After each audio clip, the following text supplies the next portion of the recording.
Olá, boa tarde. Sejam todos bem-vindos ao primeiro Festival Amazonas do Cinema, que é um dos festivais da edição 3 em 1 do Amazônia Doc em 2020. Eu sou Lorena Montenegro, é um prazer recebê-las e eu queria primeiro dar as boas-vindas para as nossas convidadas. Já já vocês vão conhecer um pouquinho mais sobre elas, mas queria aqui cumprimentar a Isa Moreira, a Astreia Lucena, a Tuna Dweck e a Joyce Cursino. Tudo bem? Boa tarde, meus amores, como é que vocês estão? E queria passar então as palavras para dar as boas-vindas para essa primeira edição do Amazonas do Cinema, nesse aquecimento que a gente está fazendo para os festivais, já que o Amazonas do Cinema começa no dia 14 de setembro, para a diretora-geral do Amazônia Doc e dessa edição 3 em 1, que é a Ziene Castro. Oi, Ziene. E aí, como é que tá essa expectativa? Olha, boa tarde, meninas. Obrigada pela presença. Uma honra enorme a gente estar podendo fazer isso, né? Fazer essa ação e fazer acontecer o Amazônia Doc nesse momento tão difícil, tão complexo para todo mundo, né? Para todos nós e para todo o nosso planetinha. Coincidentemente, a gente está hoje celebrando o Dia da Amazônia e o Dia das Mulheres Indígenas, que eu também não tinha conhecimento, que era o dia 5 de setembro. Então foi uma feliz coincidência nós estarmos aqui, todas amazônidas, né? A Tuna como uma representante do outro Brasil, né? Desse Brasil imenso e diverso. Então é uma alegria muito grande a gente poder fazer esse encontro e bater esse papo. E assim, eu confesso para vocês que pode parecer estranho o que eu vou falar, mas assim, a gente parece que uma sensação de refundar o festival, de recomeço, de ressignificar mesmo esse projeto por conta de tudo isso que a gente atravessou nos últimos meses, né? Então assim, eu já peço a compreensão não só de vocês, mas de quem estiver nos assistindo, porque a gente está experimentando esse novo formato. Então assim, eu tô meio tensa, meio nervosa, se tudo vai dar certo, vai ficar bacana, porque o que a gente quer mesmo é fazer a troca acontecer. E a gente sente falta, né, da troca, do afeto e do calor, do contato presencial. Mas a gente tenta atravessar aqui, né, por meio da câmera, como sempre, que é o que o cinema faz, e levar toda a nossa emoção e todo o nosso afeto e todo o nosso carinho para todo mundo que estiver assistindo e que seja lindo, bonito essa vivência, essa troca aqui para todos nós hoje. Obrigada pela presença de todas, é uma honra tê-las aqui. São mulheres incríveis que eu admiro profundamente, cada uma de vocês, a contribuição de vocês para o teatro brasileiro, para o cinema brasileiro, desde a mais jovem, que é a Isa, até as duas representantes que têm uma trajetória já consolidada e incrível para trocar com a gente de experiências, que é a Tuna e a Astreia. Então, assim, vai ser muito bonito poder ouvir, né, essas várias gerações fazendo essa narrativa sobre a trajetória da mulher, né, tão difícil, né, e tão dolorosa, mas também bonita, né, bonita como a nossa Amazônia, que também é resistente, que também está aí fortalecendo a todos nós. E aí, no Dia da Amazônia, eu reverencio vocês, reverencio nós, mulheres, e reverencio a nossa mãe Amazônia, né, que precisa cada dia mais dos nossos cuidados, da nossa atenção. Reverencio também as mulheres indígenas, né, que são guardiãs, que são sábias, sacerdotisas dessa nossa floresta. Então, que a gente tenha essa sensibilidade de cuidar desse nosso patrimônio, que é super importante, não só para nós, amazônicas, mas para todo o planeta. Então, vamos começar, né, nosso web encontro e vamos falar de tantas histórias e tantas coisas legais que vocês têm para contar para a gente. Obrigada a todas e obrigada a todos que estiverem participando.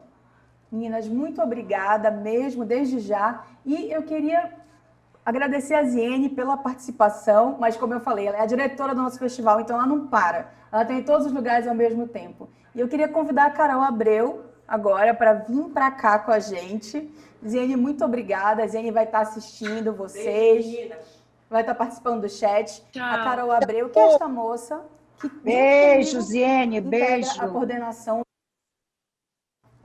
E a Carol vai falar um pouquinho do que é essa experiência para a gente, né, Carol, de estar na coordenação do Amazonas do Cinema, na curadoria do festival, com essa responsabilidade que a Ziene nos confiou, de estar pensando no festival sobre mulheres da Amazônia, mas também com olhares sobre a Amazônia, né, de mulheres de fora, mas que tem, de certa forma, essa generosidade em olhar para a região, em olhar para essa população, em pensar essa representação feminina. Bom, primeiramente, boa tarde, né, a todas, a todos, a todos. E, assim, na verdade, eu me sinto muito feliz, né, de a gente poder realizar, consolidar esse festival agora, né, justamente nesse ano que foi tão difícil, né, e eu e a Lorena e a Ziene, claro, né, idealizadora do projeto, a gente pôde manter, durante essa pandemia, a gente pôde estar o tempo todo se organizando para fazer o festival acontecer, né, foi um desafio, na verdade. Mas hoje, assim, a gente está aqui, eu me sinto muito feliz assim, de poder participar, de poder consolidar e estar aqui ao vivo, né, para a gente poder iniciar, dar esse pontapé, né. E pensando já que ano que vem a gente vai ter edição presencial e a gente espera a presença de todos vocês, vai ser uma festa incrível. Mas enquanto isso não é possível, a gente está aqui na medida do possível trazendo esse festival para vocês. Eu quero agradecer a Carol, agora ela vai pular de novo para aquela cadeira ali, que ela vai ficar recebendo as perguntas e as interações no chat, tá? Que aqui a gente é realmente 3 em 1, 2 em 1, enfim, 5 em 1. E a Ziene vai voltar a sentar aqui do meu lado, claro, para participar também do Web Encontro. Na verdade, é só uma pausa. Pode falar. Gente, para eu não deixar de falar uma coisa muito, muito, muito importante, principalmente nesse ano, né, de tantas complexidades. Muito obrigada aos nossos patrocinadores que estão viabilizando essa edição online, né, que acreditaram na possibilidade da gente encontrar a audiência, da gente ter as pessoas, mesmo que online, das pessoas que têm interesse de debater sobre a Amazônia, né, os jovens que estão participando, que a gente também está elaborando todo um trabalho de segurança para que eles possam realizar os documentários, os jovens das escolas públicas.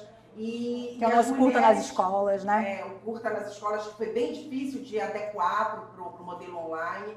Mas, assim, eu quero agradecer à Equatorial Energia, que é a nossa patrocinadora master, ao Instituto Márcio Tuma, que é o nosso co-realizador, e ao Governo do Estado do Pará, por meio da Lei CMA, que viabilizou o projeto, e vários apoios da Estrela do Norte, a distribuidora, do Sebrae, que também é um grande parceiro nosso, e eu acho que eu estou esquecendo alguns outros apoios. Mas no final a gente vai ter uma cartela exclusiva com todos os nossos apoios. Gratidão. E ao longo do Web Encontro a gente relembra também, a gente fala antes do final, relembra. Importante, inclusive, apontar, né, Zene, que a gente vai ter o nosso Amazonflix, a gente vai ter a nossa plataforma, né, para a exibição dos filmes do festival. Então, vem muita coisa bacana por aí. Ainda temos o Cine Drive-In do Amazônia Doc. Virou de 3 em 1, 5 em 1. Então vamos lá, sem mais delongas, vamos falar com as nossas convidadas, participantes. Eu vou pela ordem que está aparecendo aqui no Zoom para mim, então eu começo apresentando a Isa Moreira. A Isa tem 20 anos, é natural daqui de Belém e se mudou para São Paulo com 17 anos para trabalhar como modelo profissionalmente, né? Estreando em abril desse ano, quer dizer, em julho desse ano, entrou na plataforma Netflix a série Boca a Boca, dirigida pelo Esmir Filho, produzida pela Gulani Filmes, e a gente tem, na sequência, a Estreia Lucena, que é atriz de televisão, teatro, cinema, né? Trabalhou, enfim, no Floresta das Esmeraldas, quem aqui assistiu, do John Bonham, junto com a Dira Paz, há muito tempo atrás, né? Enfim, fez muitos filmes, está também na série O Escolhido, na Netflix, e está nos honrando com a sua presença. Na sequência, Tuna Dueck, né?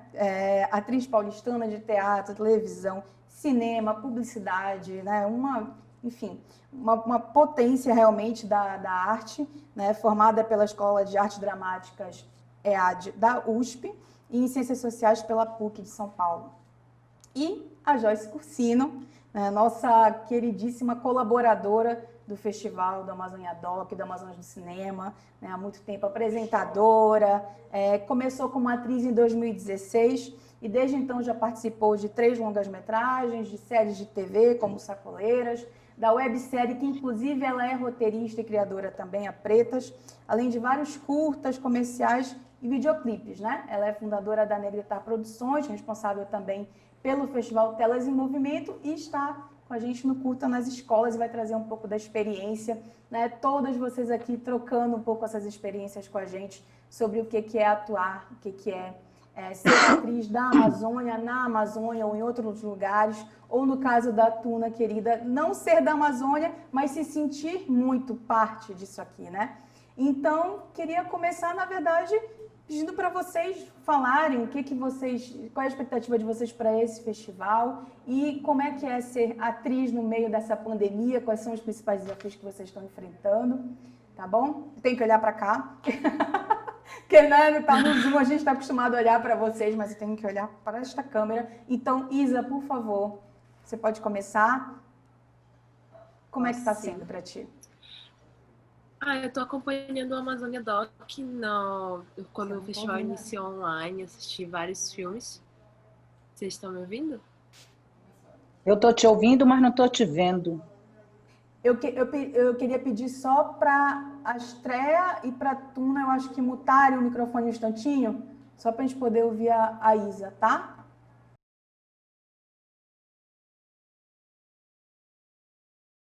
Ao vivo no nosso YouTube do Amazônia Doc, novamente. Eu sou Lorena Montenegro. Gente, muito obrigada quem está nos acompanhando no YouTube, tá? Pela paciência. É assim mesmo. A gente sabe que esses tempos pandêmicos são tecnologicamente desafiadores, mas hoje é um dia muito especial. Hoje é o Dia da Amazônia. Hoje é o dia de aquecimento do Amazonas do Cinema, dessa primeira edição do nosso festival, feito sobre as mulheres da Amazônia, para as mulheres da Amazônia, sobre essa representação feminina, né? A gente tem muitos filmes bacanas, incríveis, que vocês vão ver a partir do dia 14 de setembro, dirigidos por mulheres daqui, ou contando histórias de mulheres daqui. E eu queria novamente agradecer, inclusive, a paciência das nossas convidadas, da Tuna Dweck, da Joyce Cursino, da Estreia Lucena e da Isa Moreira.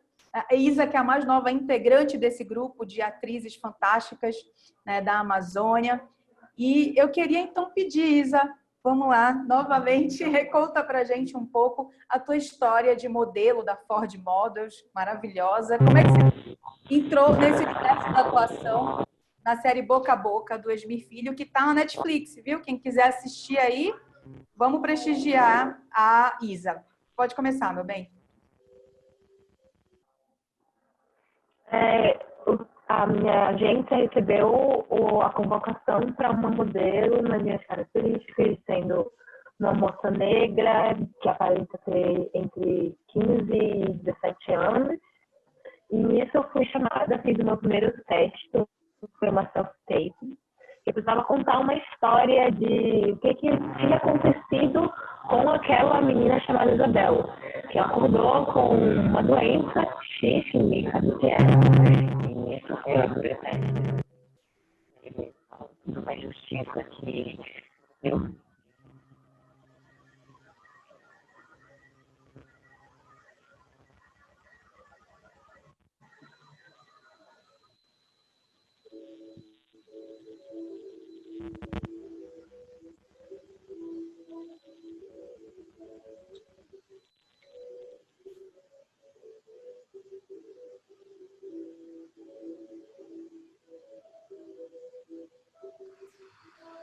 Oi.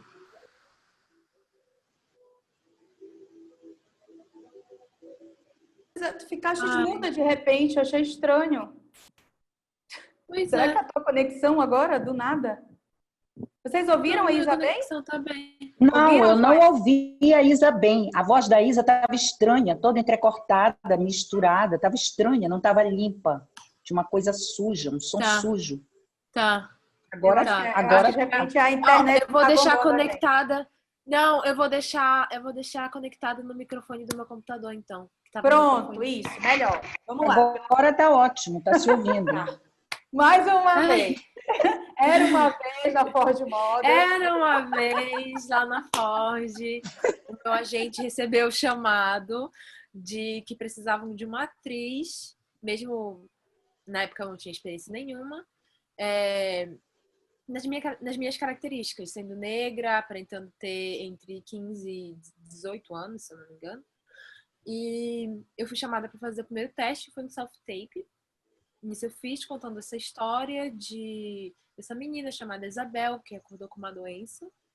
E depois eu passei para a segunda fase, que foi o segundo self-tape, no meu caso, que eu precisava contar sobre uma injustiça que eu vivi, ou que eu presenciei, ou que eu conheço alguém que sofreu essa injustiça. E nisso eu fui chamada para o teste presencial, que foi feito com o Esmi e com a Ana Luísa, nossa diretora de elenco.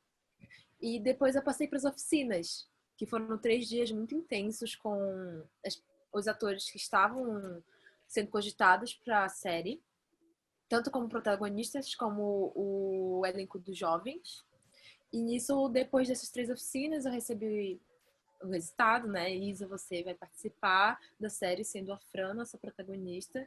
E foi um choque muito grande, porque eu tava ali não sabendo o que fazer, tipo, será que eu vou atuar? Ou será que eu continuo como modelo e vou ingressar na minha carreira internacional e tudo mais? Só que como eu já tinha sido aprovada, eu falei, não, eu vou de cabeça. Até durante as oficinas, foi muito... O nosso preparador de elenco, o Roberto Aldi, ele foi muito maravilhoso comigo, sabendo que era a minha primeira vez estando numa oficina de atores.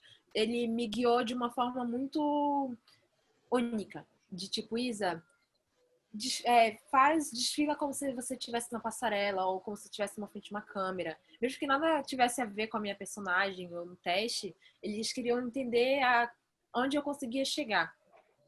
Como eu conseguia me abrir para a câmera. Hoje me fala muito que eu sou uma antena de ouvido e presença.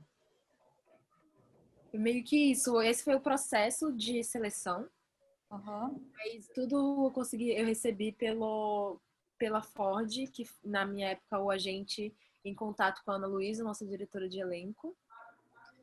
Foi tudo E vocês muito bem gravaram organizado. quando? Vocês gravaram em que ano?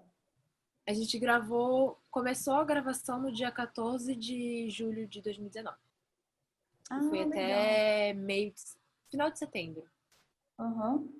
E aí, eu acho que é isso, né? Tipo, é muito essa tua experiência.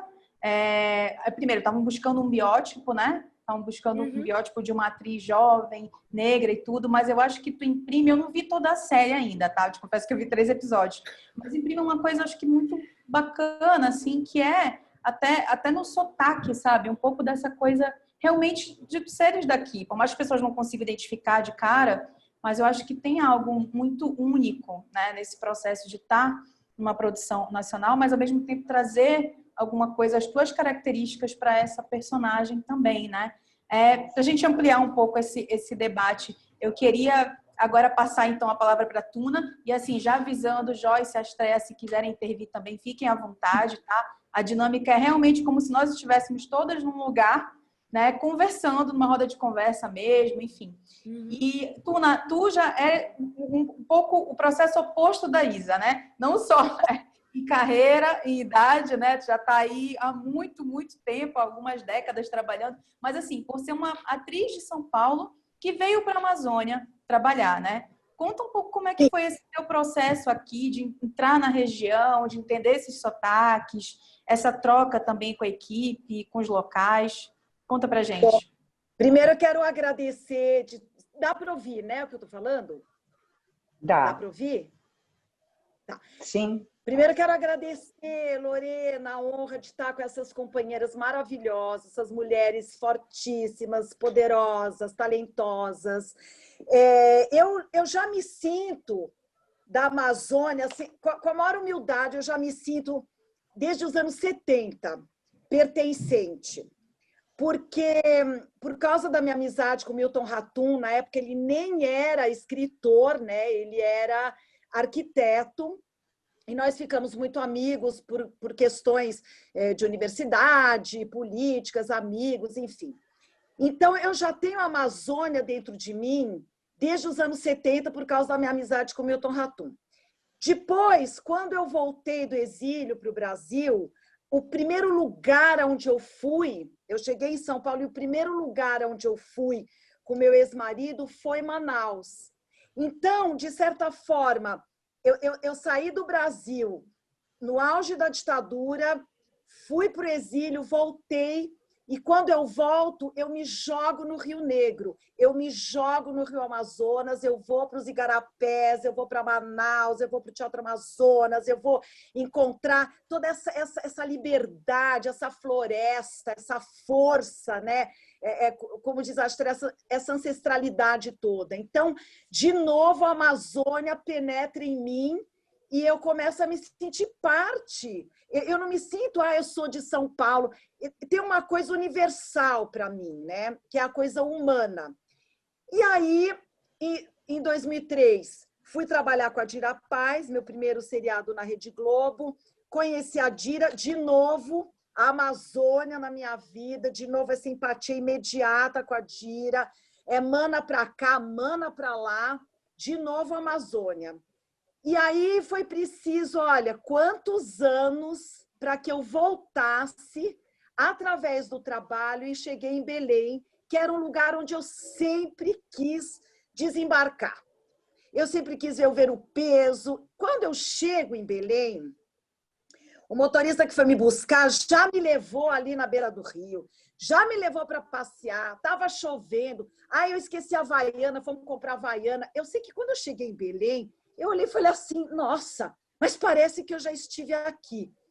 Por um fator humano, meninas, por causa da acolhida que eu tive das pessoas, porque cada cidade onde a gente vai passa pelo humano, gente. Pode ser linda a cidade, pode ser Paris, pode ser Nova York, pode ser São Paulo, pode ser Belém, pode ser o que for. Se você não se sente acolhido do ponto de vista humano, não rola, não adianta.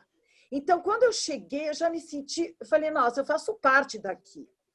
E eu tenho essa característica de intensidade, eu tenho uma cultura árabe misturada com a cultura judaica, então eu sou espalhafatosa, eu agarro, eu beijo, é meu amor para cá, para lá, eu sou intensa no meu trabalho. E quando eu chego em Belém, eu só encontro manas e manos, eu só encontro gente com as quais eu me identifiquei na minha afetividade. Gente que não me julgou do jeito que eu sou, gente que me acolheu como pessoa, como mulher, como atriz.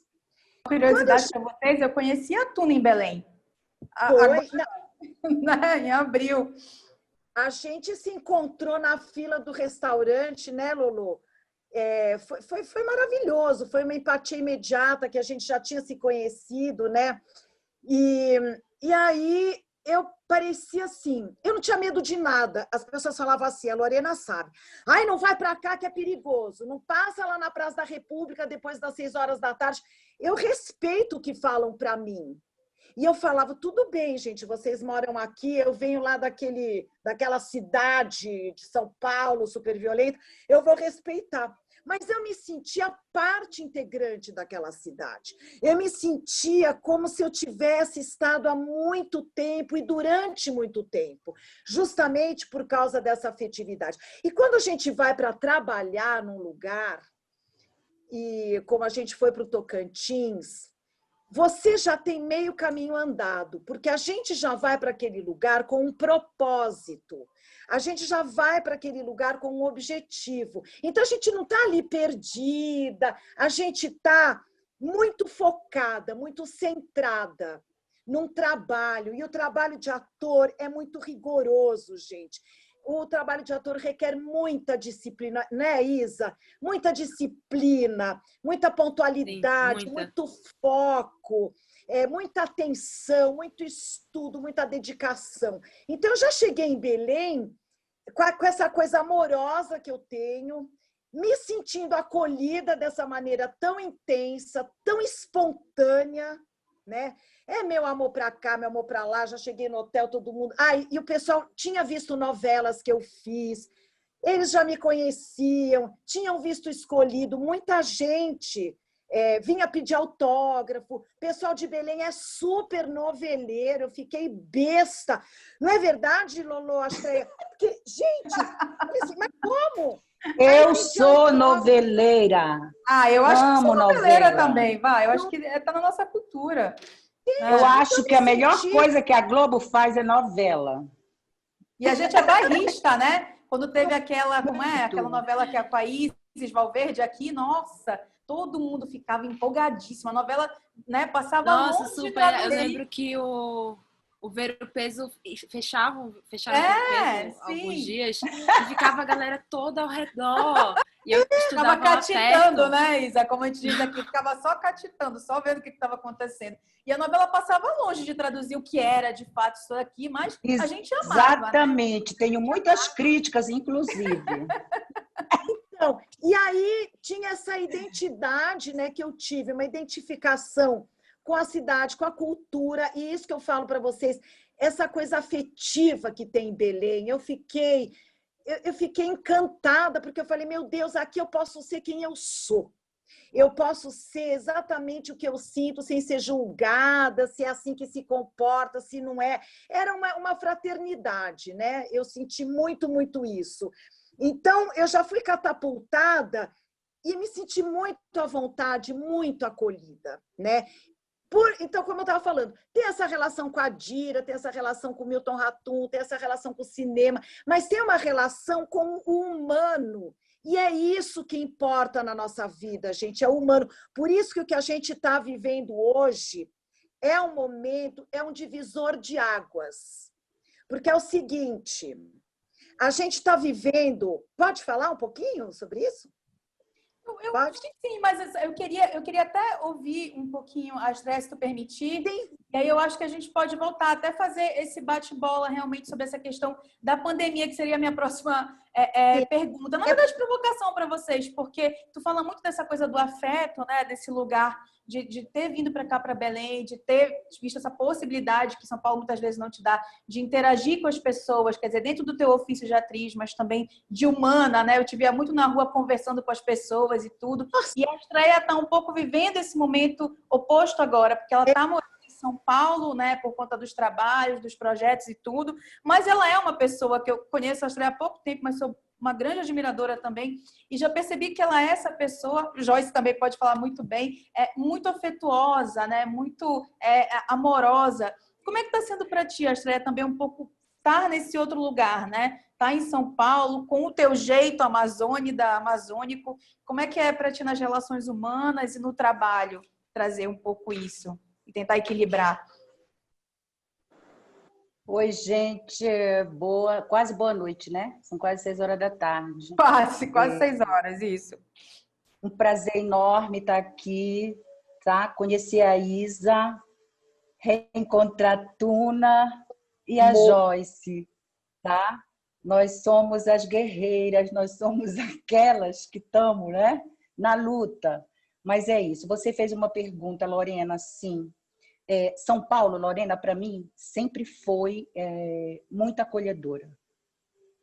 Eu vim para cá em 2012, depois que eu perdi meu filho, e foi impressionante, né? Eu já tinha muita simpatia com São Paulo. Vim poucas vezes com trabalho, na época do teatro lá em Belém, né? Festival, não sei o quê. Então, eu já tinha vindo um pouco em São Paulo. E quando eu cheguei agora, disposta, em janeiro, disposta a vir, né? Os testes que eu fiz e tal, eu digo, vou atrás de trabalho. E eu fui muito bem acolhida, muito. Como sempre, eu me sinto acolhida em São Paulo. E São Paulo me assusta. Por quê? Porque eu olhava pela janela do apartamento que eu estava e só via prédio. E aquilo, para mim, logo no início, era chocante, era muito estranho, sabe? Mas eu fui acolhida pelas pessoas. Eu fiz uns amigos maravilhosos quando eu fiz o escolhido, sabe? Então, eu tive esse suporte dessas pessoas, sabe? Assim, carinho mesmo, de verdade, de estar me dando força, de estar me alimentando, tentando, me ajudando a resolver coisas, sabe? Então, eu realmente, São Paulo para mim é isso, é o astral, sabe? Eu acho que tem um astral de trabalho, tem os prédios que meio que me chocam, tem a estrutura Oprime, da cidade. né, um pouco a falta do verde, né? Exatamente, eu me sinto mal sem sol, eu me sinto mal sem calor, eu me sinto mal sem o verde. Mas tem uma coisa que me pega aqui, foi a acolhida que eu tive. Com 3 dias de São Paulo, eu encontrei uma pessoa incrível que eu nunca esperava encontrar, que era a Maria Thaís, da Companhia Balagã de Teatro, com 3 dias de São Paulo. Então, aquilo para mim era sinal. Eu sou muito meia que, não sei se é... Eu acho que eu não sou supersticiosa, mas se identifica como supersticiosa, né? Mas eu observo muito o que está acontecendo, o que a vida está me trazendo. Então, São Paulo só me trouxe muita alegria, reencontros, tá? E muita essa intensidade que a Tuna fala da gente, essa coisa emocional, essa inteireza, essa afetividade. Eu entrei no meio que num problema, num conflito comigo mesma, porque eu percebia também que em certos lugares que eu estava, que certas pessoas que eu conheci, que eu precisava, comecei a achar que eu tinha que equilibrar o fato de eu ser tão expansiva. Parecia que eu não podia ser tão expansiva. Agora, isso era eu comigo, tá? Eu não fui repreendida por ninguém, tá? Foi assim uma coisa de eu começar a me colocar no lugar e amigos paulistas ou amigos chegam para mim e dizem, para com isso. Você que está se boicotando. Tá? Seu instinto de sobrevivência, né? Não está muito correto, não. Tem que ser o que você é, né? Mas a gente tem... Eu venho de um histórico de preconceito no trabalho, de esse assédio moral. A Tuna sabe um pouco sobre isso.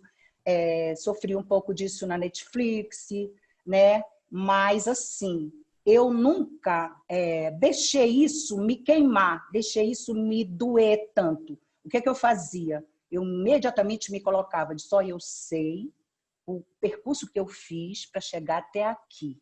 Então, não vai ser, sabe, qualquer sentimento ruim de pessoas equivocadas que vão atrapalhar a minha vida. E eu nunca deixava isso chegar em mim, entende? Até porque eu tinha espaço para fazer denúncia, mas eu não denunciei, sabe? Eu digo, não quero, vou denunciar, sabe? Estou nem aí, a pessoa mesmo está colocando pedra no caminho dela, ela vai dançar e ela dançou. Sabe? Não até porque eu sabe fiz. Como esse meio é complicado, né, Astréia? Assim, eu realmente sim. pesar as coisas, né, 2, 3 vezes na balança para entender um pouco como é que, enfim, a gente tem que lidar, né? Tem que ter jogo de cintura. E eu acho que vocês que são, né, rostos que estão na linha de frente aí, porque a gente enxerga, olha, a Zene entrou para fazer companhia para gente. Mas vocês, assim, que estão atuando, né, sempre estão, de certa forma, sendo realmente essa apresentação, né, essa cara dos projetos. Então, eu imagino que para vocês é muito mais complicado equacionar isso, né? Eu sinto isso um pouquinho na pele, porque eu trabalho também muito fora de Belém, mas eu imagino que para vocês é muito mais complicado, algumas vezes, tentar, né, equilibrar as coisas. E aí tem que ter um pouco da superstição também, né, envolvida, como tu acabaste de falar. Quando tu é branca, pra mim... é diferente. Desculpa. Verdade. Mas o que é considerado branco no Brasil, né? Tem esse detalhe. O que é considerado branco aqui no Sudeste, o que é considerado branco no Norte. É diferente. Para mim, o que mais me dava medo em atuar era o meu sotaque. Porque logo quando eu comecei a modelar, eu precisei dublar uma campanha. Foi o meu primeiro trabalho em São Paulo. E eu precisei dublar essa campanha e eu precisei tirar o meu chiado. E nisso eu ficava completamente assustada de, nossa, se eu for ter que atuar um dia, eu não vou poder falar chiando. E a minha sorte é que nesse trabalho com a Netflix, o Esmir queria dar essa pluralidade do que é Brasil, do que é sotaques. Tanto que tem eu do Norte, tem gente do Sul, tem gente do Nordeste, tem gente da Bahia que tem um outro sotaque, a galera do Rio, que me confundeu um pouco o nosso sotaque com o do Rio. Sim, mas... claro. E você é carioca? Eu não, sou paraense, lá de Belém e tal. E eu tinha muito medo nisso, mas eu tive essa primeira experiência com já uma experiência grande, de muita expectativa, de muito peso meio que em cima de mim pelo papel que eu tinha pego. E o meu sotaque foi a única coisa que me deixou segura que eu não seria cobrada. Eu imagino então, que tira eu tive um pouco essa teu liberdade. chão, né, essa coisa, imagina, esse teu primeiro trabalho, tipo, eu não posso falar chiando, quer dizer, tu fica um pouco né, sem o teu centro ali, se tu perde uma parte da tua identidade, que é o teu sotaque, né, é difícil tu te sentir realmente segura nisso, né? Até, tipo, Joyce, eu queria já te deixar essa deixa para ti, né? Porque também sendo uma atriz super jovem, uma realizadora que vem circulando aí com o teu filme, por exemplo, a Joyce tem, não sei se vocês já conseguiram assistir um filme chamado Ele Não, que ela fala um pouco sobre toda essa dinâmica das últimas eleições, né? Das mulheres lutando para não eleger o Bolsonaro, que infelizmente acabou acontecendo, mas o quanto que é um filme que, apesar de ter muitos sotaques daqui, pelo menos na minha leitura, ele é muito plural, ele é muito diverso, acho que ele representa, de certa forma, o Brasil. Mas tem coisas que te deixam inseguras ainda hoje, Joyce? Como é que tu lida com essa questão da identidade, quando tu pensa no teu trabalho também, da maneira que tu quer que ele rompa fronteiras, tanto como realizadora quanto como atriz?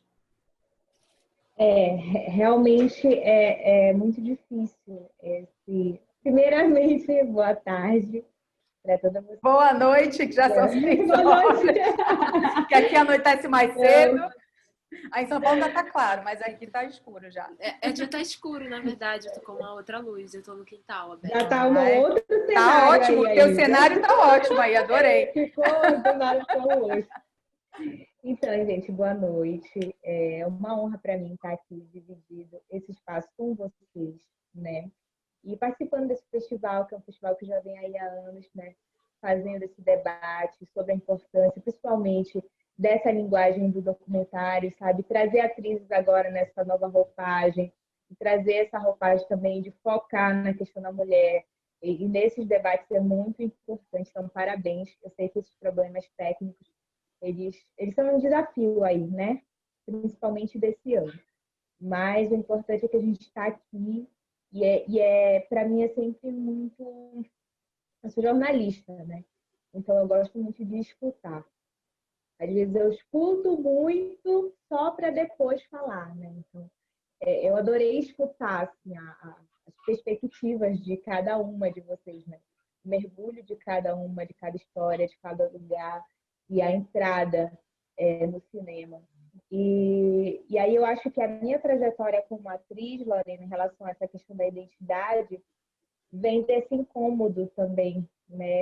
Dessa parte jornalística minha de querer entender mais a fundo o que tem por trás das personagens, por trás daquela história, por mais que ela seja fictícia, né? Então, essa questão da identidade, às vezes as pessoas perguntam como é que consegue conciliar isso com isso com isso?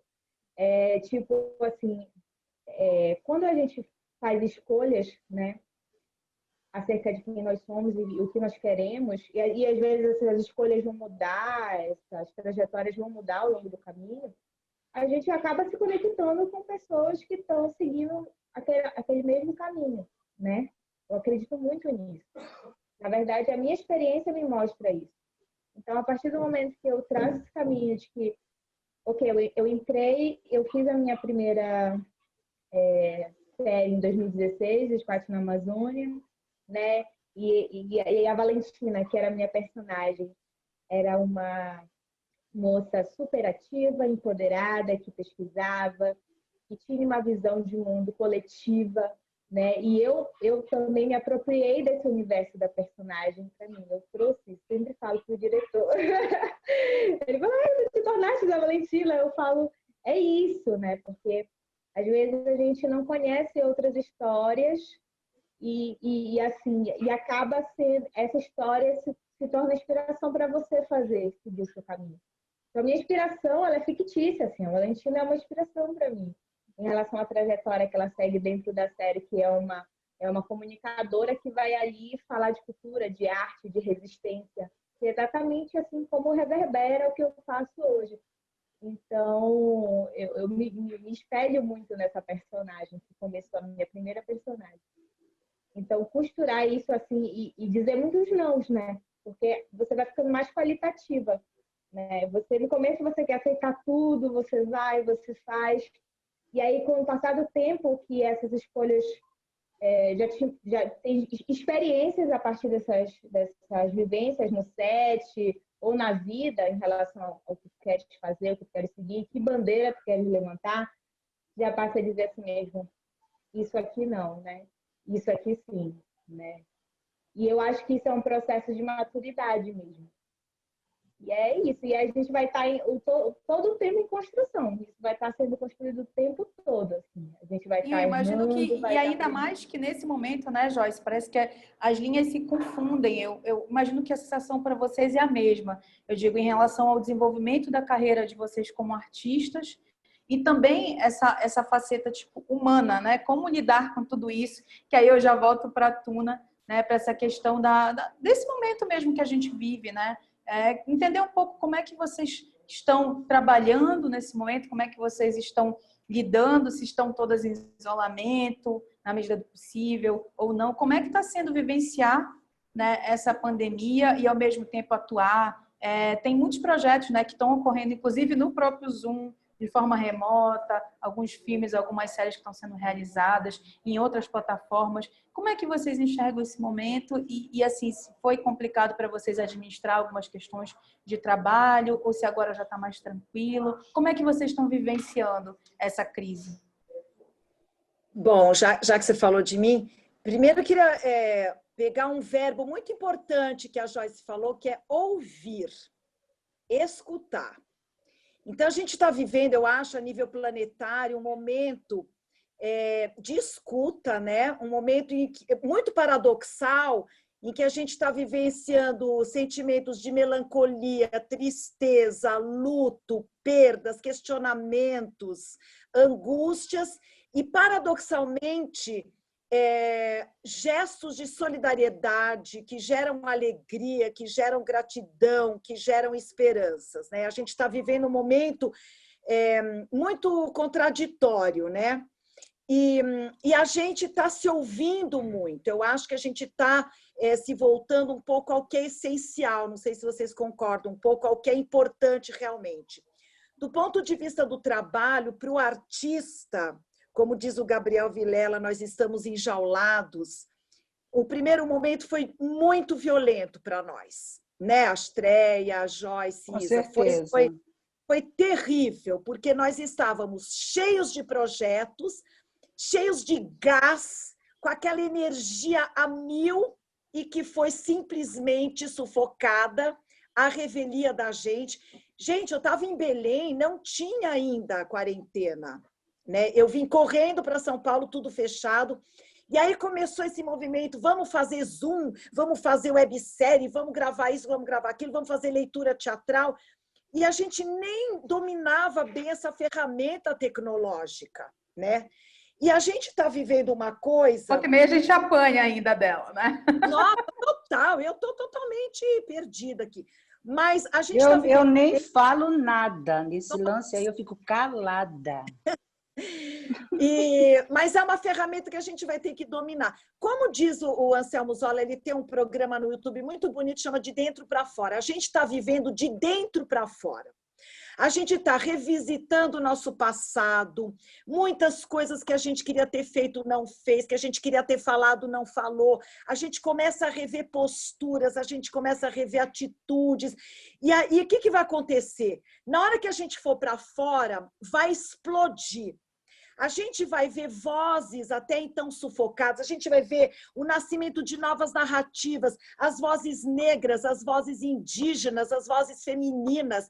A gente está vivendo questionamentos, a gente vai ver o apito da panela de pressão gritar. Mas não é que vai ser uma coisa panfletária. Vai ser uma coisa muito pensada, muito estrategicamente estudada para que tenha contundência, para que todas nós sejamos ouvidas. Eu sempre falo assim para as minhas amigas negras, é claro que a gente não pode se apropriar da história de opressão, porém, a gente pode se unir.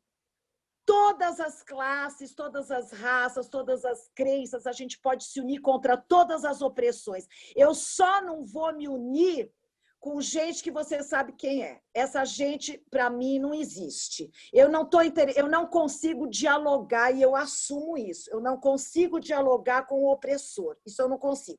Agora, eu consigo Eu também não, amor. unir, não é? me unir com a Isa, com a Joyce, com a Astré, com as vozes indígenas, com as vozes negras, com as vozes judias, com as vozes árabes, com as vozes muçulmanas, com as vozes femininas, para a gente lutar, mas não de uma maneira panfletária, como eu estava dizendo, porque senão a gente perde a nossa contundência. Porque a gente vai ser, ai, olha as loucas lá que chegaram. Não.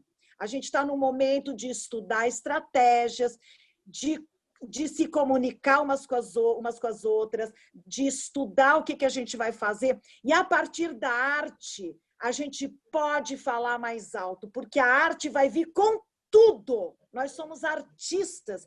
E a gente, na hora que a gente começar a falar de novo, porque a gente está um pouco amordaçada, mas na hora que começar de novo, é um teatro de rua, é uma dança, é uma leitura, não sei. Mas quando sair de dentro para fora, vai sair de uma maneira muito organizada, eu acredito. E vai sair de uma maneira que vai provocar catarse nos outros, entendeu? Esse choro da comunhão de estar junto. E tem outra coisa, né, que é assim, Isa e Joyce têm uma presença muito grande nas redes sociais também, né, no Instagram, tem seguidores, tudo, e estão muito, né, falando com esse público também mais jovem. Como é que vocês enxergam isso, né? A Tuna fala desse momento muito pós tudo isso que a gente está vivenciando, mas tem esse momento atual de usar as redes para influenciar, para reverberar certas coisas. Como é que está sendo para vocês, assim, usar essas ferramentas, né? Tanto para estar divulgando o que vocês fazem, mas também para estar conversando, né? Para estar, enfim, reverberando as coisas que vocês acreditam. Posso falar? Pode. Eu acho que a arte, de certa forma, se tornou... Tanto as pessoas, no caso, atores e atrizes, tudo se tornou um pouco mais acessível, com que tudo precisa estar na internet para ser visto. Então, muitas pessoas que não tinham acesso ao teatro, ou acesso a pessoas que elas imaginavam ser inacessíveis, fica tudo mais próximo. E, de certa forma, essa cobrança de você precisa estar online, você precisa estar acessível, você precisa demonstrar tudo isso, faz com que a gente consiga encontrar um lugar de crescer todo mundo junto. E o que acontece é que tudo vira filme, que o teatro virou um filme. As apresentações, os shows, de certa forma mesmo live, viram filmes depois. Que vão ficar ali, tanto disponíveis para todos. Então a arte conseguiu ficar mais inclusiva, mais acessível, na maioria das vezes gratuita. Então acho que de certa forma tudo ficou pro meio. Artistas viraram criadores de conteúdo, de certa forma. Que você precisa criar um conteúdo para você estar disponibilizando o seu trabalho, para você ser acessada. Então, de certa forma, mesmo comigo estando no streaming, eu preciso ter o meu conteúdo digital. Eu preciso transformar o meu trabalho no conteúdo digital para também transformar isso para todos. Para ser comum, para ser gratuito, para ser acessível, para qualquer pessoa que tenha um celular e uma internet possa estar lá vendo aquilo. Então, acho que tudo ficou, de certa forma, mais próximo de pessoas que não imaginavam que aquilo seria, que aquilo estaria tão apalpável, de tipo, nossa, no caso aqui eu tive contato com fãs agora, de nossa, eu acho que você nunca falaria comigo, e são mensagens de fora do país, e acaba que você respondeu meu direct no meu trabalho, respondeu meu direct, ou respondeu minha pergunta na caixa de mensagem, ou se eu tô fazendo uma live falando sobre alguma coisa X, eu respondo uma pergunta de uma pessoa, ela fala, nossa, a Isa me notou. É muito louco de como eu também já estive nesse lugar de querer esse acesso, de querer essa portinha que a internet deu para todo mundo. Diminuir um pouco essas fronteiras. Ter trocado o lugar. Sim. Diminuir essas fronteiras, e é isso, é como tu falou, né? Eu acho que isso é muito positivo para vocês nesse momento também, né? Porque acaba que agrega. Claro, é difícil agregar 1 milhão de funções, né? Joyce sabe disso muito bem também, que faz 1 milhão de coisas, e eu até brinco com ela, não sei como é que tu consegue fazer tudo tão bem, mas assim, democratizar nesse momento, principalmente nesse país, né, onde vocês sabem muito bem, a maioria da população é negra, a maioria da população não está incluída digitalmente, né? Isso é uma falácia, a gente tem essa impressão, mas na verdade não estão. Então, a gente poder realmente diminuir um pouco essas barreiras, né, e tornar o acesso mais democrático, eu imagino que é fundamental, né, Joyce? Eu acho que assim, o teu trabalho também com o Telas em Movimento tem muito a ver com isso, além do Instagram. Como é que tu fazes para estar mais presente também? Então, eu vou tentar dar uma resumida, porque eu não sei se a gente está falando, talvez nem todo mundo conheça, né? Então, quando eu entrei como atriz no cinema, eu percebi que existia, que era um espaço extremamente branco, excludente, né? Isso a nível nacional mesmo, de pegar e ver as estatísticas, eu fui estudar isso e eu comecei a participar de produções independentes negras, né? E ano passado idealizei um festival, fundei uma produtora chamada Negritar Filmes e Produções. Essa produtora tem 3 pilares, que é a negritude, a periferia e a Amazônia. É a interseção disso, né? Isso faz de nós, é um termo que eu costumo dizer sempre que eu vou conversar com as meninas, assim, são 3 pisas, né? Você está na periferia, você está na Amazônia e você ser negra, você ser indígena, por exemplo. Porque são várias opressões que te cruzam o teu corpo, atravessa esse caminho. Então, a partir dessa leitura que eu tive dentro do cinema como atriz, eu comecei a fazer produções e projetos. O Telas é um desses projetos. Então, a minha presença digital hoje, ela é muito coletiva também. Então, além da minha rede social, eu tenho 4 redes que eu administro junto com muita gente, né? A gente tem um projeto chamado Atando Redes na Amazônia, que está se consolidando agora por meio das redes sociais também, que é sobre isso, como a gente se conecta. Como é que a gente consegue se conectar com a galera de São Paulo e do Rio, mas não consegue se conectar com a galera do Acre, e de Tocantins, e de Roraima, né? Então, é entender de que forma essa geografia também ela é atravessada por esse sistema de opressão. Aí também tem a websérie Pretas, que é onde a gente consegue produzir conteúdos para dizer, olha, você sabe quantas roteiristas negras tem no Brasil? Você sabe os filmes que estão sendo produzidos? E a gente faz um levantamento, uma pesquisa, para estar produzindo conteúdo para além da obra final, que por si só vai falar, mas é aquele reforço para aquelas pessoas que querem ir além daquela informação. É uma possibilidade, é uma janela que tu abres para aquela pessoa, por meio daquela arte, ela adquira mais e mais conhecimento. Né? Tipo, as nossas redes sociais elas vão ser como se fosse um interlink daquela obra, daquele artista, onde eu vou me aprofundar sobre quem ele é, o que ele faz, o que está movimentando e como aprender com ele. Então, quando a gente se disponibiliza a jogar isso para o mundo e compartilhar com as pessoas, como a Isa falou, deixar mais acessível, isso tem uma força de reverberar muito grande, porque as pessoas se sentem capazes também de fazer.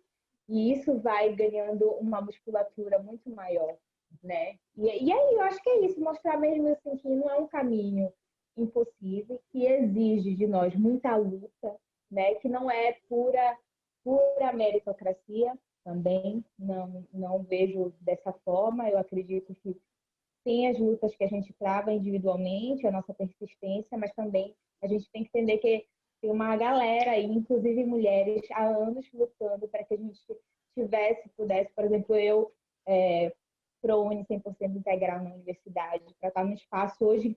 E assim, se eu estou no espaço artístico, é porque eu também estou conciliando isso com um trabalho que eu consigo me manter por um mês, assim, que eu ainda não consigo viver de ser atriz, né? Se você não tem um investidor, se você não tem uma família, se você não tem um patrocinador, não sei como foi isso para as meninas, e se você não é descoberta, você mesmo tem que fazer o trabalho de produção, assessoria, não sei o quê. E, de certa forma, eu fiz isso para mim, eu aprendi a fazer, eu fazia a minha assessoria, a minha produção, o meu financeiro, o meu empreendedorismo em relação a Joyce, que era atriz, que era jornalista. E quando eu consegui entrar no mercado, eu falei, eu posso fazer isso para a população negra também. Eu posso montar um coletivo onde a gente consiga abrir caminhos para outras pessoas que são tão talentosas quanto, mas talvez estejam perdidas, não têm esse assessoramento, acham que é impossível porque para elas é a única narrativa que foi colocada lá, que é impossível, né? E é muito o filme. A narrativa da sorte também, muitas vezes, né, Joyce? Assim, nossa, você foi contemplada, mas não deve ser assim, né? Exatamente. Completamente. E aí eu estou trabalhando muito coletivo. Eu quero até deixar aqui os arrobas, @Negritar Filmes e Produções. Pode se divulgar. @Telas em Movimento. Então, assim, @Pretas Websérie.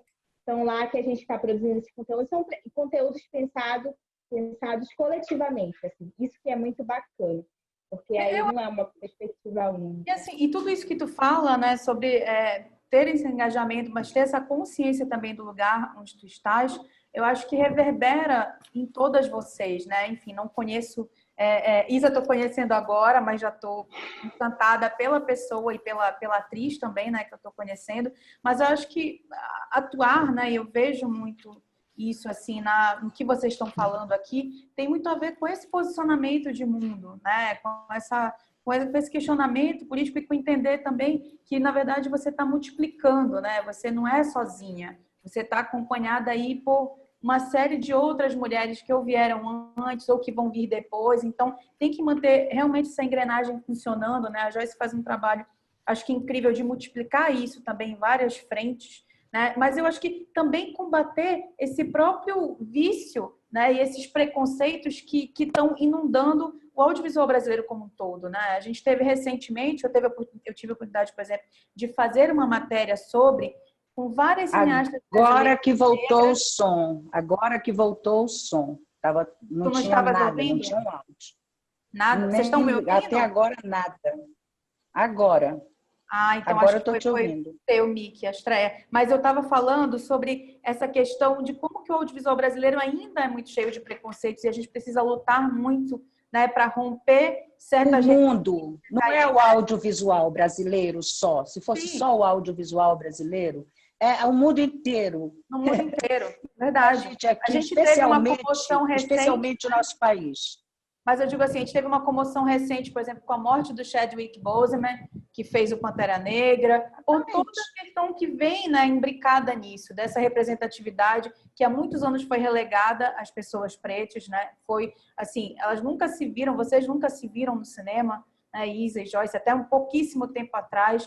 Então, eu acho que isso traz para essa pauta atual, onde a gente está discutindo, e precisa discutir com muita seriedade, questão de gênero e raça, para alguns atravessamentos aí que eu acho que não existem mais, não devem mais por que reverberar, né? E eu falo do cinema brasileiro porque a gente teve aquela polêmica até um tempo atrás, e eu tive a oportunidade de fazer uma matéria para a revista Continente, né, um dossiê, na verdade, com várias cineastas brasileiras pretas, falando sobre esse absurdo, né, de se dizer que aqui não tem Spike Lee nem Ava DuVernay, então significa que aqui não tem talento, as pessoas pretas que fazem cinema no Brasil não são talentosas. Então, tem um monte de gente aí provando o contrário, é só uma questão realmente de parar, né, com esse olhar opositor cheio de preconceito, cheio de opressão e dar oportunidade para as atrizes, para as roteiristas, para as diretoras, para as produtoras pretas, né? Eu falo as porque eu acho que principalmente as mulheres, né? Porque as mulheres são maioria no cinema brasileiro hoje, apesar de que as estatísticas provam o contrário, né? Quando a gente vê o número de filmes que são dirigidos por mulheres, o número de filmes que são roteirizados,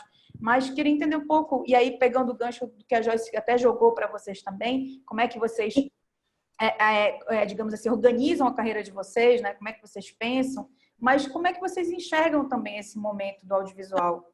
Só para completar o que você disse, né? Desculpa, dá licença, meninas. Só para completar o que você disse. Não, aqui a gente está em casa. Existe, só para terminar, só uma coisinha. Existe no Brasil um problema estrutural, que é um problema de luta de classes, gente.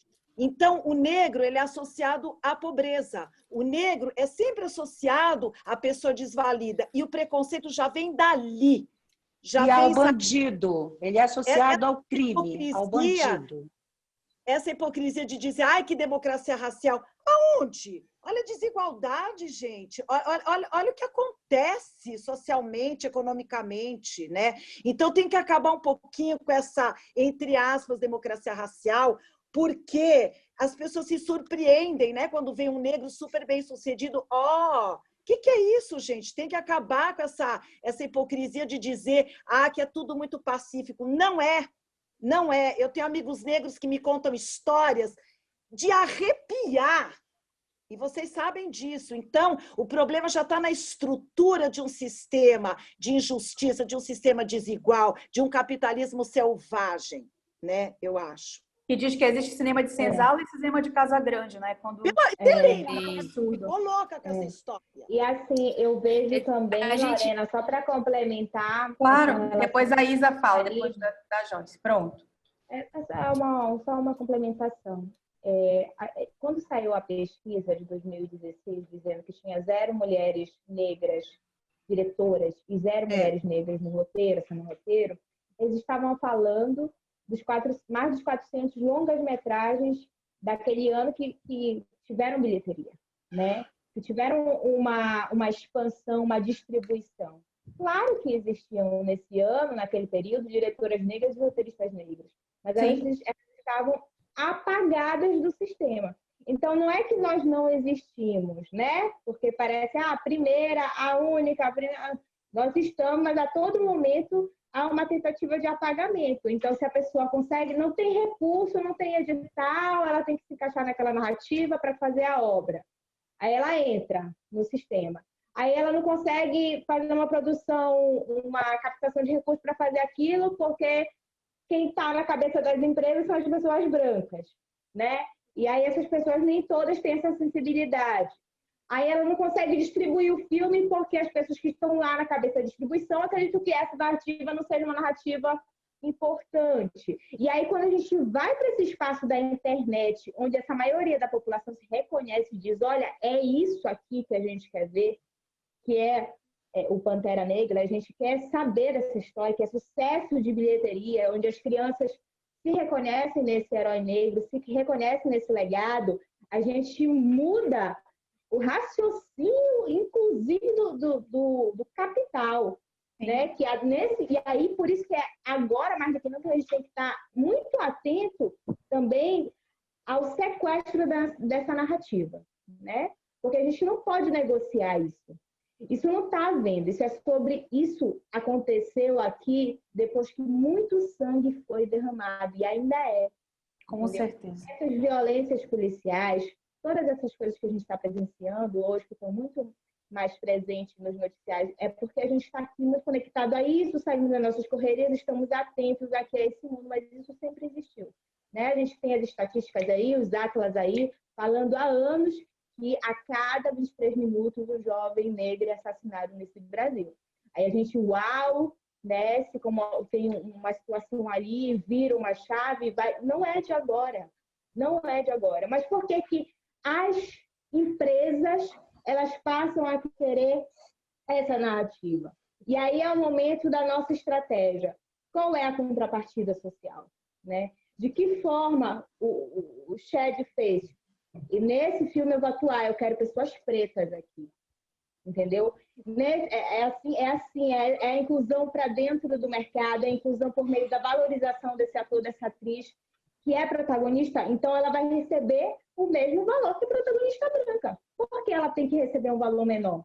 E as pessoas brancas podem fazer esse papel, né? A gente tem uma palavrinha ali que foi muito dita, digamos, nos últimos 2 anos para cá, Hollywood, mas acaba que contaminou o mundo inteiro, né? Todas as indústrias do cinema ao redor do mundo, que é o Inclusion Rider, que significa nada mais do que inclusão de diversidade. Então, tu vê que, inclusive, atores, né? Atores e atrizes e diretores brancos devem fazer esse papel da inclusão, né? Tem um caso emblemático da Jessica Chastain, que só foi fazer um projeto quando a Octavia Spencer recebeu a mesma coisa do que ela. Ah, é. Se ela recebesse a menos, ela ia sair do projeto na mesma hora. Então, acho que esse papel também não cabe só às pessoas pretas, porque vocês estão exaustas, né? Eu ouço isso de muitas amigas, eu ouço isso de uma grande amiga minha, que é a Sabrina Fidalgo, que é uma grande realizadora também, que assim, não cabe só às pessoas pretas essa luta pelo realmente mais, sabe, reconhecimento e mais oportunidade de trabalho. Cabe às pessoas brancas, que inclusive estão, né, no topo dessa cadeia aí, como a Joyce falou, da distribuição, da produção, né, da própria crítica. Então, assim, essas pessoas realmente precisam mudar a chave, né, Isa? O que você queria falar? Sim, eu queria falar sobre a centralização do audiovisual no Brasil.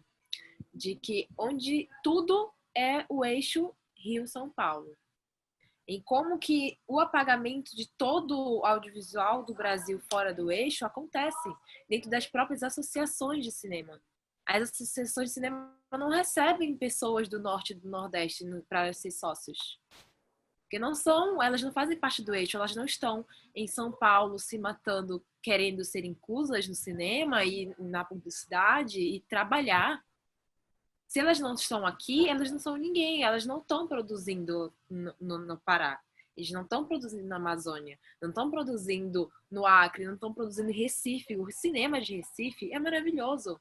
Alguém fala sobre isso? Não fala. Porque é somente o eixo. Se a gente não tá no eixo, Tá se a na gente pauta não... da se mídia, o eixo... né? Só quando ganha prêmio em Cannes, aí depois some do radar de novo. Depois que a produção é feita pelo eixo, porque você só consegue chegar no Festival de Cannes por uma produção internacional somada com a produção do eixo. Sozinha você não chega. Você não vai chegar porque você não está incluso no acesso a isso. Justamente por isso que o apagamento tanto dos fora do eixo, do norte e do nordeste, e o apagamento das mulheres, dos indígenas, dos negros, em todo o cinema. É muito, e tudo que é feito ainda é feito com cota. A gente não consegue fazer uma inclusão total. Porque existe cota em todos os lugares. Isso é uma lógica que está nas produtoras, né? E nos curadores dos festivais. Né? Eu trabalho muito com curadora também, e às vezes a gente quer e tem que lutar contra isso, a preencher as caixinhas. Então, assim, eu vou ter um filme LGBT, eu vou ter um filme dirigido por uma pessoa indígena, eu vou ter um filme dirigido por uma pessoa negra. E aí, o resto, né? Todos os outros filmes, digamos, 60% da programação, filmes de pessoas brancas, com narrativas diversas. Quer dizer, parece que os outros só pertencem às caixinhas, né? Não isso pode faltar, que senão fica feio. Eu quero falar pode faltar, senão fica feio. Queria citar o Gabriel Mascaro, que faz exatamente o contrário. O Gabriel, agora do Boi Neon, ele tem um elenco de muitos lugares do Brasil. Eu achei isso maravilhoso, maravilhoso, porque a gente falava assim, como é que a gente vai entrar no nicho do cinema pernambucano? A gente, né, tem aquele sonho, né, de trabalhar. E o Gabriel, ele fez um filme bom. Eu adoro esse filme, O Divino Amor. E ele abriu possibilidades para muita gente, né? Eu achei isso sensacional. Eu sou muito, muito grata a ele. E o filme tem essa diversidade, né, Isa? De olhar, é maravilhoso, é incrível. De olhares, é fino o jeito que... A imagem é fina, é refinada. E como essa pessoa que tem acesso a esse tipo de produção consegue inserir pessoas que não estão dentro do eixo. Pessoas... A Dira para estar lá. Então, desde o Boi Neon, que é... A Dira é nossa embaixadora, né? Porque foi uma das primeiras que conseguiu romper, digamos assim, romper. Tem o pessoal da Paraíba, de São Paulo. Eu e o Júlio somos de São Paulo. A Paula Coin, tem o Tardelli da Paraíba, o Cleiton Mariano, Mariana Nunes. Então, tem Rio, São Paulo, Paraíba, Pernambuco, né? Pará, ele fez um mix ali sensacional, né? E isso muito realmente é mostrar, né, a pluralidade de vozes desse país. Não é apelar para a falsa, que eu concordo com você, democracia racial, porque a nossa miscigenação é algo que a gente precisa realmente estudar e entender uma série de coisas, né? Como é que no Brasil a gente identifica, inclusive, colorismo, que é muito diferente dos Estados Unidos, a gente não pode querer achar que é a mesma coisa, né? E como é que a gente se identifica e entende todas essas multiplicidades. Eu queria, enfim, passar a tarde inteira falando aqui com vocês são maravilhosas, eu espero que vocês se encontrem em breve, quando tudo isso passar. Então, já se encaminhando, digamos assim, para o final do nosso web encontro, queria perguntar para todas vocês, mas aí eu acho que pelo princípio do Rodrigo, para a Estreia responder primeiro, como é que vocês enxergam essa questão de Amazônia, né, de vocês terem projetos aqui?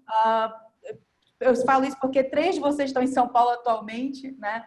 Mas, assim, como é que vocês têm essa vontade de voltar para cá, de realizar projetos aqui, né? de somar forças também, de repente, enfim. Joyce é um grande setor aí, né, para isso. A Astreia, inclusive, tem parceria com a Joyce no Telas em Movimento. Astreia, fala um pouco para a gente, depois passando para as outras meninas, como é que é essa ideia de Amazônia para vocês e como é que isso se funde ao trabalho de vocês e aos futuros projetos? Sim, eu estou envolvida, sim, com a Joyce no Telas em Movimento, né?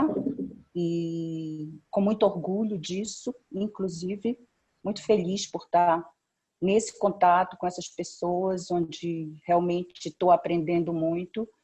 E por só que uma que a coisa, gente Astreia, para sai não de deixar Belém? falar. Desculpa, para não deixar passar. A Joyce também está na coordenação do Curta nas Escolas, que é um festival aqui que tem um papel fundamental. Ele é um dos 3 em 1, né, do Amazônia Doc esse ano, e ele tem essa função de revelar talentos no ensino fundamental, quer dizer, no ensino médio, né, trazer esses alunos para produzirem também. E ela enfim, está nessa linha de frente aí, mas pode retomar, por favor.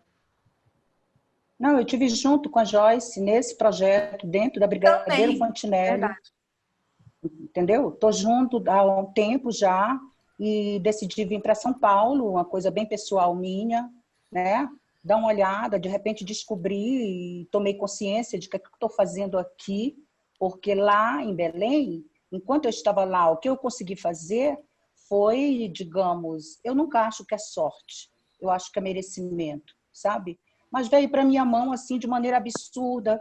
Fiz Guiane com os franceses, o Canal Plus. De repente, estavam procurando uma atriz que eu tinha o perfil, o amigo viu, a amiga virtual dele, produtora de elenco, papapá, e aí me põe em contato e eu, de repente, faço Guiane, que foi a primeira a série que eu fiz, né? Importante, assim.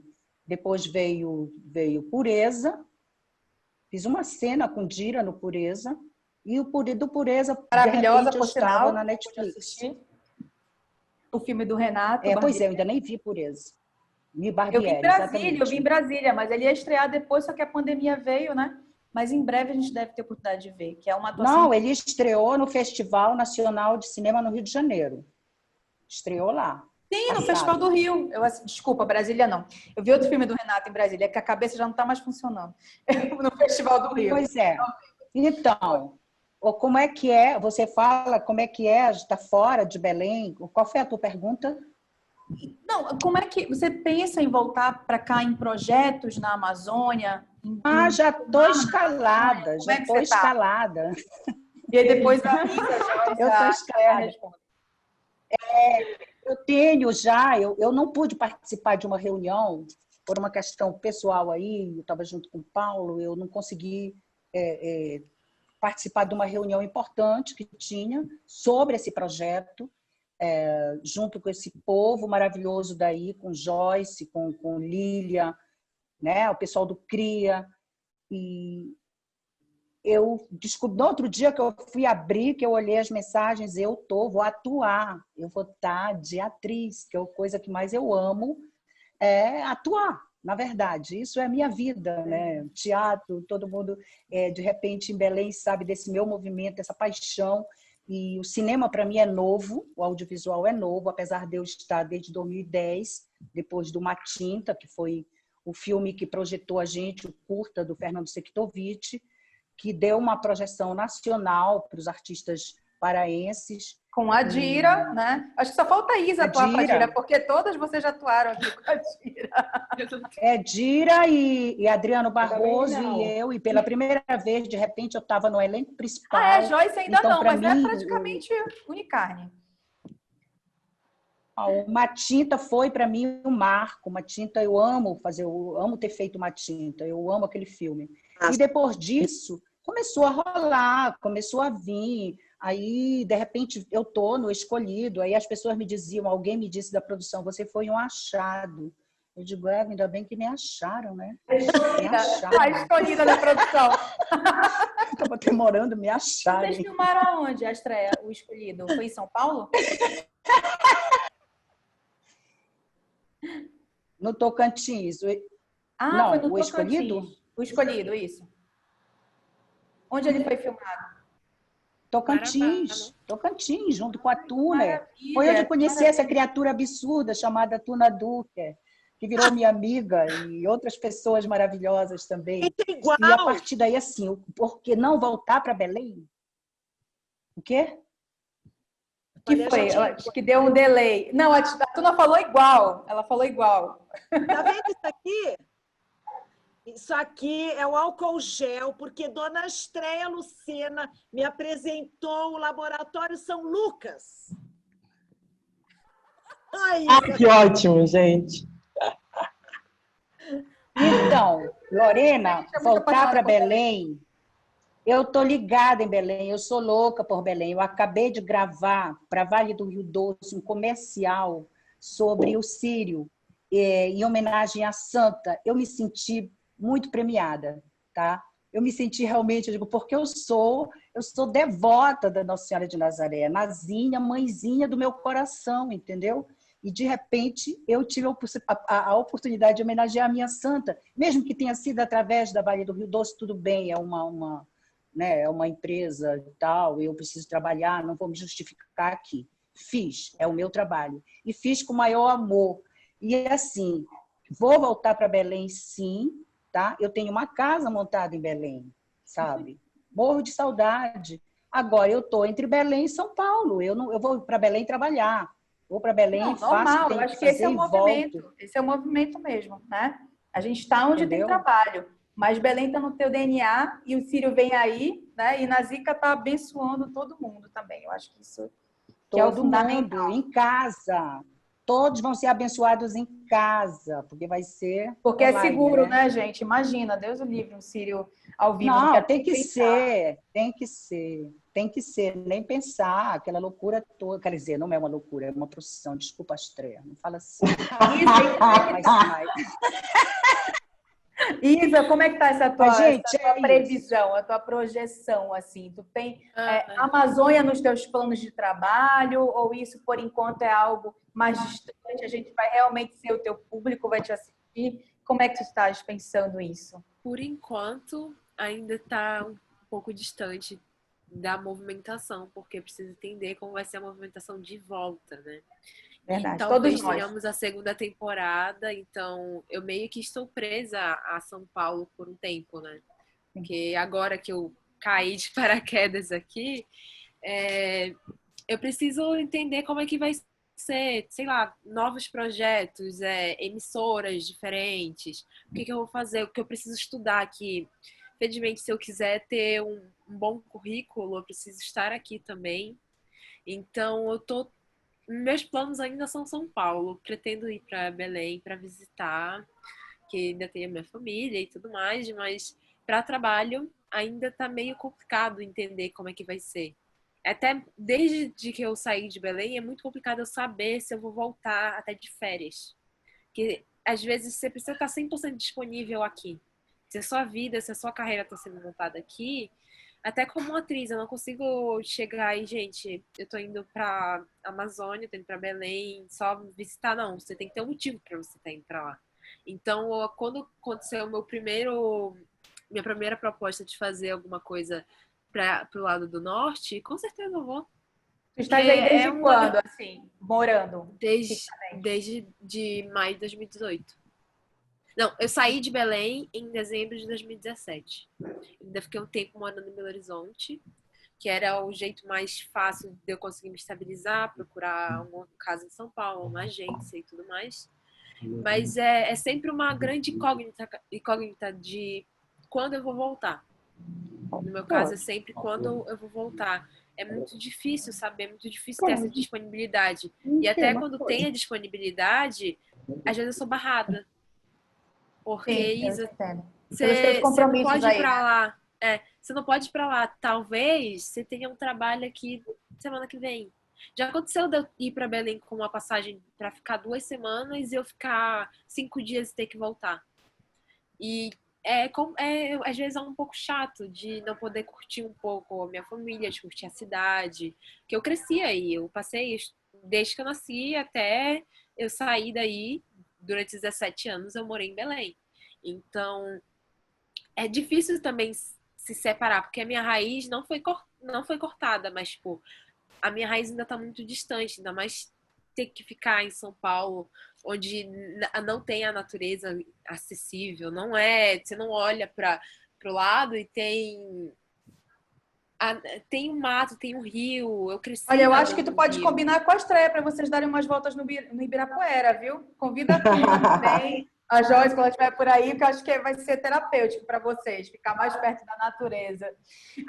Vamos pegar a máscara aí. E a Amazônia está de braços abertos para quando puderes vir. A gente entende, né, meninas, vocês mais do que ninguém, como a gente tem que estar onde tem trabalho para a gente muitas vezes. Tuna, a Amazônia está te esperando. Queria então, tu te eu vou dar meu despedir pequeno depoimento. Eu tenho várias missões na Amazônia. Primeiro, eu tenho que voltar para Belém para continuar meus passeios com Ismaelino Pinto. Eu quero comer cuscuz com leite de coco com Isso não tem aqui, isso é um absurdo, não tem. Sorvete da Cairu, tacacá com jambu. Já começa daí. Checklist, olha aí. Convida a Joyce para ir Gente, comigo, se alguma marca ver essa live, se algum restaurante ver essa live, vocês mandem mensagem pra gente no direct do Instagram. Peguem o nosso endereço e mandem coisas pra gente. Porque eu sei que tem restaurante em São Paulo que vende sorvete da Cairu. É verdade. Alô, Cairu também. Vocês mandem mimos pra gente. Alô, Cairu. Nossa. Saudade do sorvete da Cairu, gente. Saudade. Aquele restaurante... Do açaí da esquina da minha casa, gente. Saudade do açaí. Gente, que na saudade. esquina da minha casa. É muito complicado viver sem. Preciso... Tá? Na 3 de maio. Eu acho que pode esse web encontro, pode abrir um grupo no WhatsApp para vocês conversarem sobre possíveis passeios. Lorena! Eu preciso rever a Maiá. Eu preciso rever uma atriz que eu conheci, maravilhosa, que me deu um livro lindo, que é Ana Luísa Rocha, Firmeza Rocha. Quero rever essa menina porque ela é atriz, professora, diretora, poeta. E eu quero que Dona Lorena escreva um roteiro para a gente filmar em Belém. Eu preciso tomar banho na Ilha do Cumbu e ir para Mosqueiro. Pronto. Eu, Joyce e Ziene. Pronto. Fechou. Eu queria dar uma palavrinha. A Estreia vai falar de novo? Quer falar, Estreia? Não, eu acho que não, amor, eu acho que... Eu acho que não. É que eu ouvi ela falando... Tá tudo certo, já acho que foi tudo. Pode falar, Zi. Joyce, não, tudo bem. Saudade, só muita saudade. Você tá com o dedinho assim, não? Eu nem sabia que a Estreia estava em São Paulo. Gente, eu voltei aqui porque eu queria muito compartilhar e escutá-las, né? Infelizmente, deu problema técnico, a gente não conseguiu voltar para o ao vivo.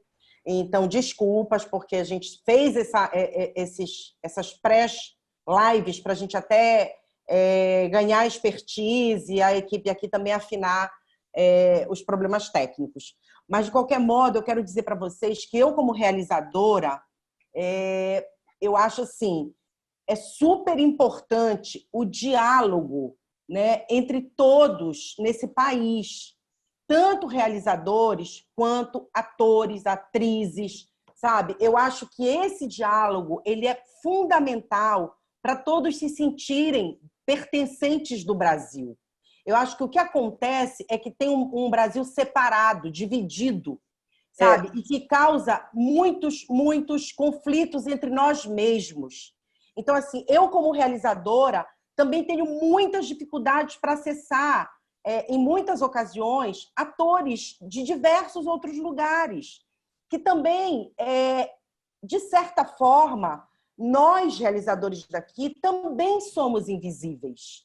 Não são só os atores, existe toda uma invisibilidade e um silenciamento de toda a cadeia produtiva local, sabe? Da região norte como um todo.